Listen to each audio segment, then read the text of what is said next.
Welcome back, guys. I'm Cody, the Rad Retro Dad, and today I'm going to show you how to play light gun games using a standard Wii Remote. Come on, let's all go to the Rad Retro Show. Master of the Retroverse, he's the Rad Retro Dad. He's the Rad Retro Dad.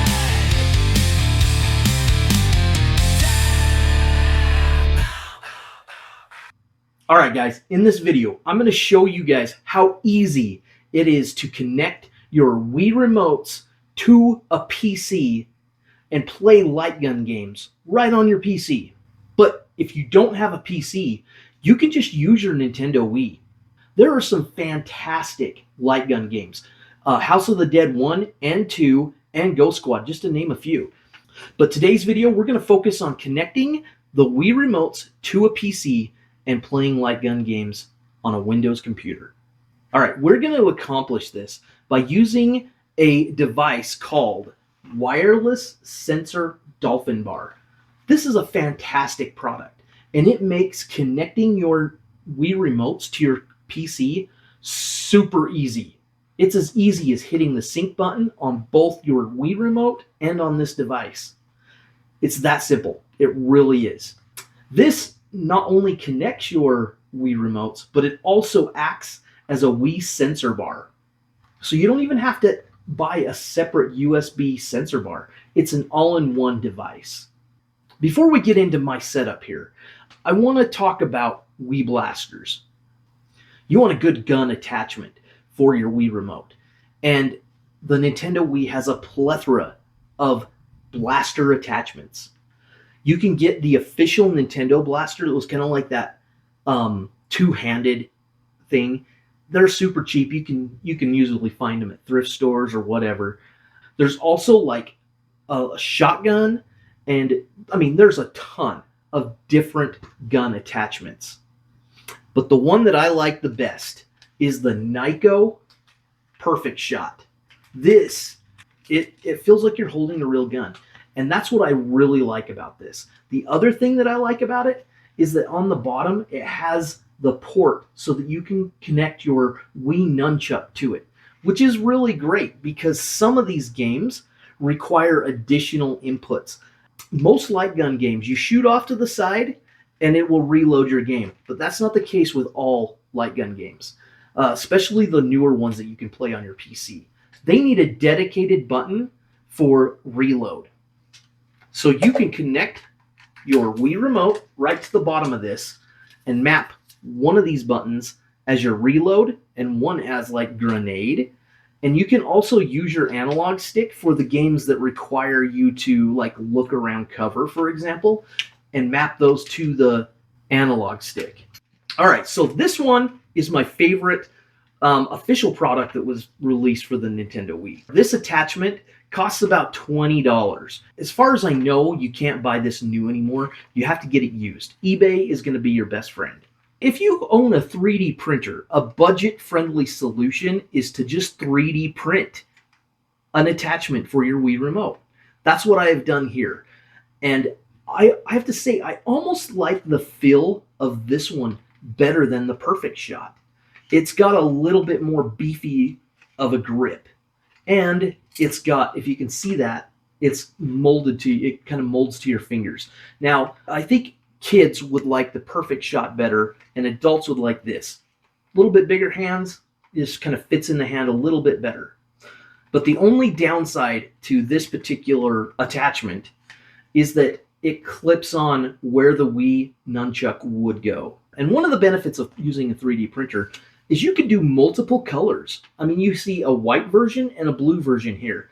And what I did with this one is I did the blue trigger, white body, and then I put a pink Wii Remote in there. I think it looks pretty awesome. And then this one has a white trigger. It's not in there because it's a separate part. But it has a white trigger, and then I put a black remote in there, and it kind of gives it that three-tone to kind of match. And then here's your player 1, here's your player 2. It's super cool. All right, a couple things about the computer before we get into my setup.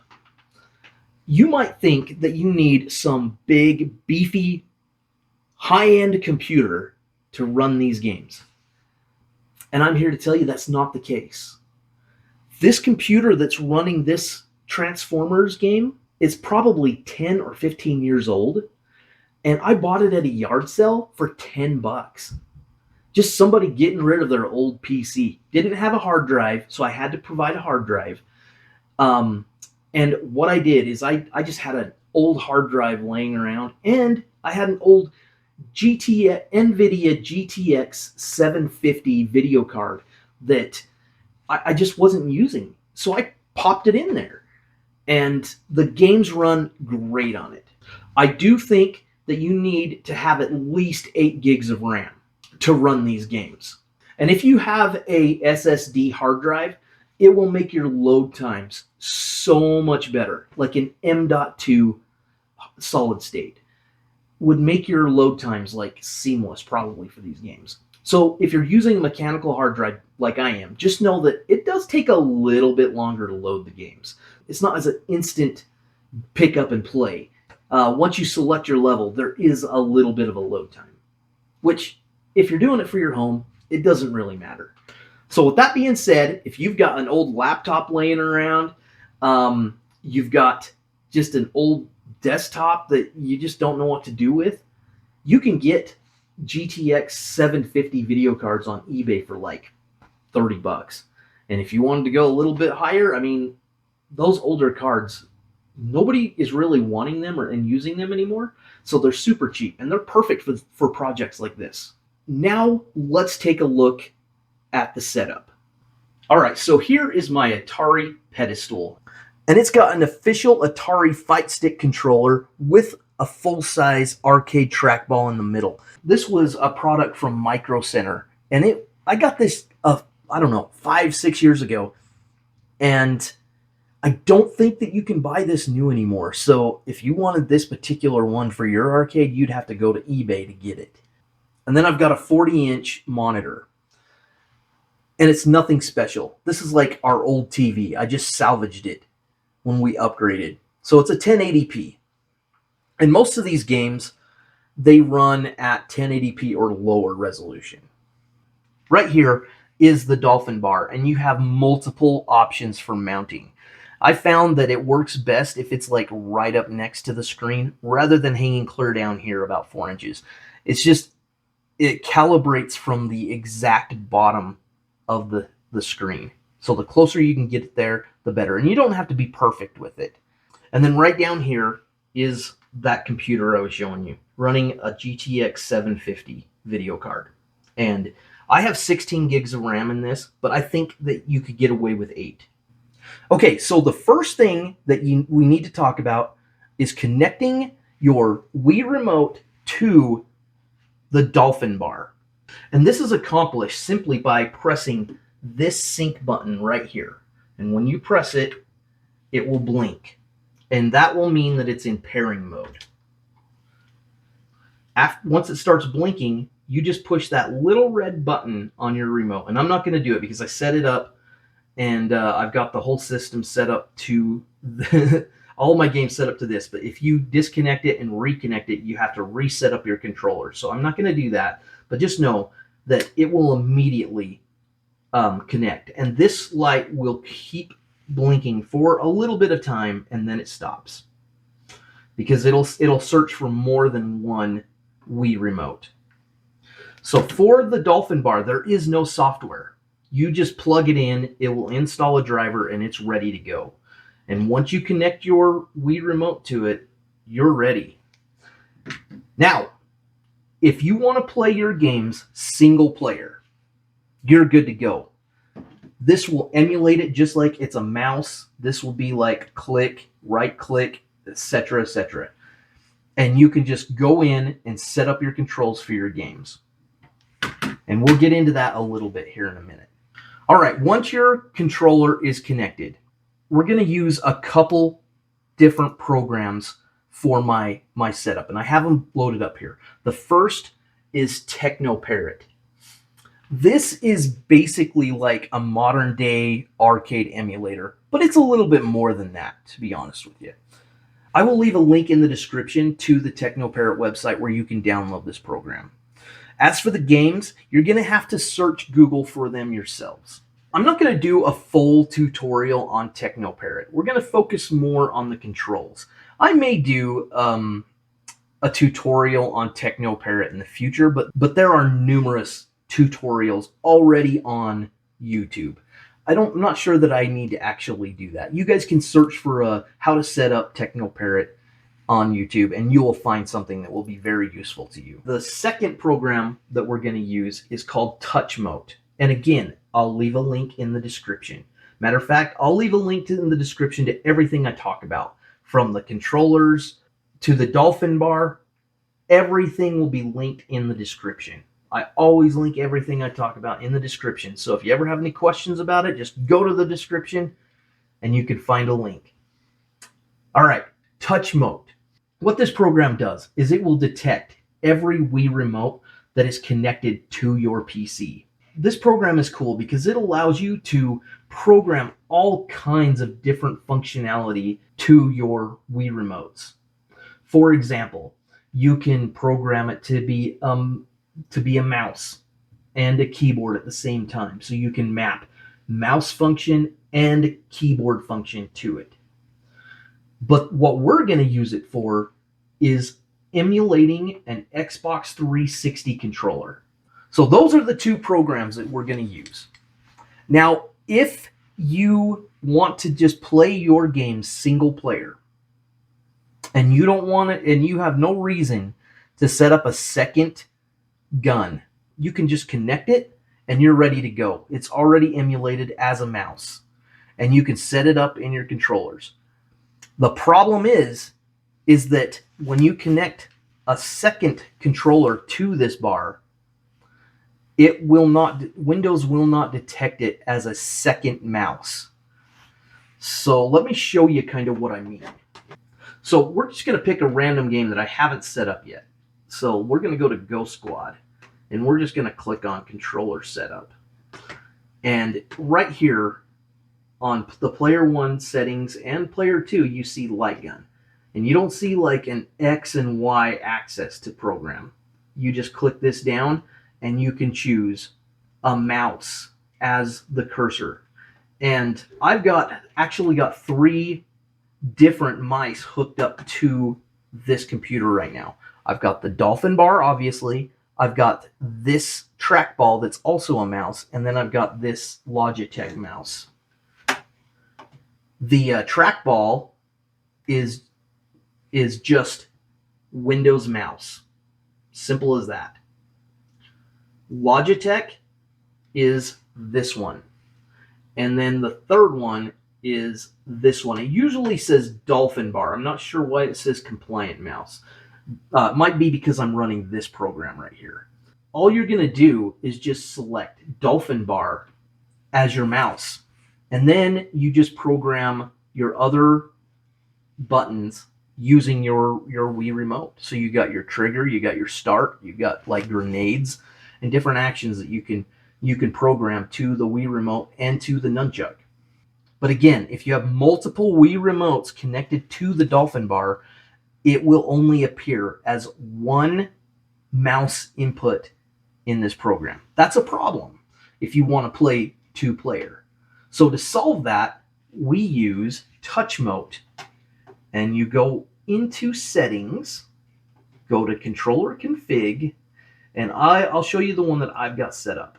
I've got a profile here called Xbox 360. And so on this screen, you've got a whole bunch of different options, but there's just really 2 parts to this. You've got your Wii Remote settings here, and then you've got whatever controller settings you want over here. And you can do multiple settings. But what we're going to do is we're going to choose as the output 360 controller. And then over here is a list of all the functionality of an Xbox controller. And all you do is simply find the functionality that you want. So for example, the left analog stick. And then over here, you'll have pointer, and then you'll have your different buttons. So the pointer, you want to just click and drag left stick right over there. And then set up all the other buttons that you want to set up. After you do that, you add it you hit this plus button, add it to your layouts, and you also check this, available in layout chooser. This is important because using your remote, you can choose which layout you want to use. So once you got that, all you do is just close this. Go back to the home screen and you're ready to go. So let me show you. So you have your Wii Remote here. And what you're going to do is you're going to press and hold the home button. And it's going to bring up this menu. And then you just use your arrow buttons to scroll through this. And you go down to Xbox 360 and push your A button. And now your Wii Remote is acting as if it's an Xbox controller. You only have to set up one profile. And then you can choose that same profile for every remote, and it will make it look like it's 1, 2, 3, 4 different Xbox controllers. So now back to TeknoParrot. We're going to go back to the main menu here. We're still on Go Squad, and we're going to go to Game Settings. And up here where it says Input API, you want it to not be raw input. You want it to be X input. X input is Xbox input. And then hit save. You can make any other settings in here. Like I said, I'm not going to do a full tutorial, but there are tons of different settings like window mode, free play mode. You can set up your game how you want it. Hit the save, and then you go to controller setup. From here, you just select what input you want, and then on here, this is going to be the trigger. It's also going to be the coin button. So you pull it, and now you see that it's programmed to the B button. And then we're going to do the same. Oh, we want the coin button. Sorry. We want the coin button to be up here so you don't hit it all the time. And then we're going to go to the start button, and you want the start button to be the same as your trigger. And then gun trigger. Down here, do the same. That's your trigger. And then go ahead and set up any other buttons the way that you want them set up. Now, the most important part is that gun X and gun Y. This is your inputs for your access inputs for your gun movement. So you just want to put your Wii Remote in front of your sensor bar and then move it around until it registers. And so now you see it says X. The one I find the hardest is the Y input. Again, just move it around until you get a Y input. And it doesn't matter if it's Y positive or Y negative, X positive or X negative. Doesn't matter as long as Y is Y and X is X. And then what you're going to do is you're going to hit your save button. And that's it. Now your game's ready to go. And once you got that set up, your controllers are set up. You just do the same for player 2, etc. Most light gun games are only 2-player. All right, even though you set this up as an Xbox controller, the analog stick, it will still function like it's a mouse. You move it, it functions like it's a mouse. Now you see me close up, and I'm kind of pointing down. It's not as accurate. What you want to do with the Wii Remotes is you want to stand back about 6 to 8 feet from the screen, and you will be more accurate. So we can choose with like our trigger, pointer and trigger, and you're playing the game. And you can see I got full functionality like it's a mouse. And now we're blasting dinosaurs. All right, guys. That's all I have for you today. So if you have any questions on what we went over in this and how to set this up, let me know in the comments. I will try to help you out as best I can. If there's a better way to do this than the way that I did, Also comment, because I'm always looking at ways to improve my setups. And I also want to note there are better ways than using the Wii Remote to play light gun games. There are very cool actual light gun guns out there for sale, but they tend to be very expensive, like $100 or more. Most people just have Wii Remotes just laying around the house. So I thought that was pretty cool. And my kids, they don't care if it's a professional one or if it's a Wii Remote. It all functions pretty much the same to them. They point the gun at the screen and they're ready to play. And that's kind of what's important. How easy is it to play? So until next time, remember, stay rad and stay retro.